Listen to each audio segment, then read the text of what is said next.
araw ng eleksyon, nanalo nga ang dalawang sagrado at nagdidiriwang silang lahat sa kanilang pagkapanalo.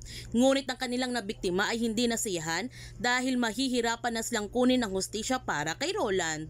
Habang si Justin, sinundo naman niya si Moises sa bahay nila upang dalhin ito sa frat house para ipalala kay Moises ang kanyang sinumpaan sa kanilang frat. Nakita naman ni Grace ang pagsundo ni Justin sa kanyang kapatid at nagtataka siya kung bakit hindi nagpaalam si Moises sa kanya.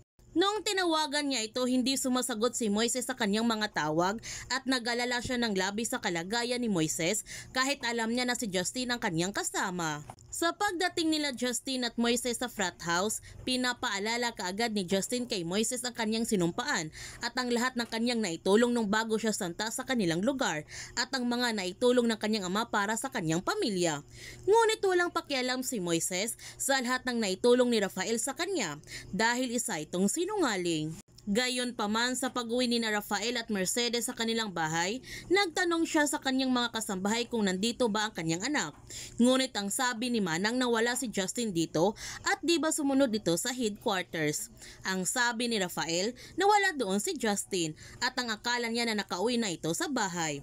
Ang sabi ng kanilang driver na baka nag-celebrate lamang ito na kasama ang kanyang mga kabrad.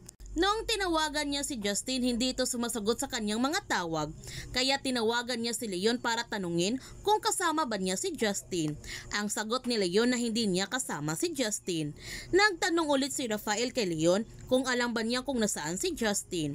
Ang sagot ni Leon na ang huling conversation nilang dalawa, nasabi niya kay Justin na hindi pa rin tumitigil si Moises sa pag-iimbestiga. Tapos gusto ni Justin na pumunta sila sa frat house. Sa kalagitnaan ng kanilang pagtatalo ni Moises at Justin sa frat house, sinabihan ni Moises si Justin na magtanga-tangahan rin ba siya kahit alam niya ang totoo. Ang sabi ni Justin na kailangan maging matalino siya, gamitin niya ang kanyang utak at mag-isip kung sino ang kanyang dapat kinakampihan. Pinangakuan niya si Moises na kapag graduate ito sa Crestwood, may naghihintay sa kanya na isang trabaho, isang prestigious architectural firm owned by JSX alumnus. At makagawa rin siya ng paraan para mabigyan sila ng magandang bahay. Ngunit hindi tinanggap ni Moises ang lahat ng offer ni Justin at lumabas na siya sa frat house. Pero sinundan siya ni Justin at pinagsusuntok siya nito dahil hindi na kayang magtiis si Justin sa kanyang galit para kay Moises. Lumaban naman si Moises ngunit wala siyang laban sa lakas ni Justin. Kumuha ng bato si Justin para ipukpok sa ulo ni Moises para mamatay na ito. Buti na lamang dumating si Rafael at hindi natuloy ang masamang binabalak ni Justin kay Moises. Kaya huwag natin palalapasin ang kapanapanabik ng mga tagpo sa Pamilya Sagrado.